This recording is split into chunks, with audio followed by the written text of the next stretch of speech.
नमस्कार मंडळी. तर आजपासून सुरू होत आहे वाळवणातल्या पदार्थांची सीरीज. वाळवणातल्या पहिल्या पदार्थांची सुरुवात मिरचीपासून करत आहे. तर मिरच्यांचे मी 2 हिस्से करून घेतलेले आहेत.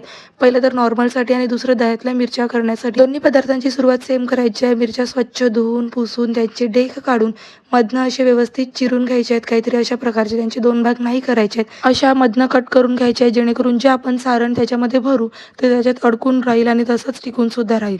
सो मी दोन्ही ठिकाणीच्या मस्त अशा मिरच्या कटिंग करून घेतल्या. सुरुवातीला तर आपण नॉर्मलवाल्याच मिरच्या करणार. तर हळद आणि मीठ सिम्पली मिक्स करून त्या मिरच्यांमध्ये मी भरून घेतलेलं आहे.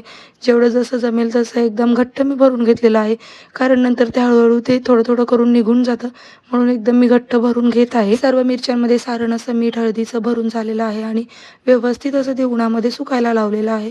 हे सुकण्यासाठी 4 ते 5 दिवस जास्त सुद्धा लागतात.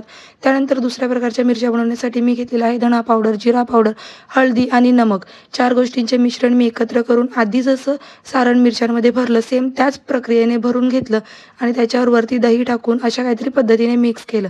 त्यानंतर आत दही व्यवस्थित असं लागलं नव्हतं, सो मी माझ्या हाताने व्यवस्थित असं प्रत्येक मिरचीच्या आत दही भरून त्या मिरच्या सुद्धा मी वाळायला घातल्या. त्या वाळल्यानंतर मी दाखवेनच तुम्हाला कशा होत्या त्या मिरच्या. जर तुम्हाला माझी व्हिडिओ आवडत असतील तर चॅनलला सपोर्ट करा. नेक्स्ट व्हिडिओसाठी स्टे ट्यून. बाय.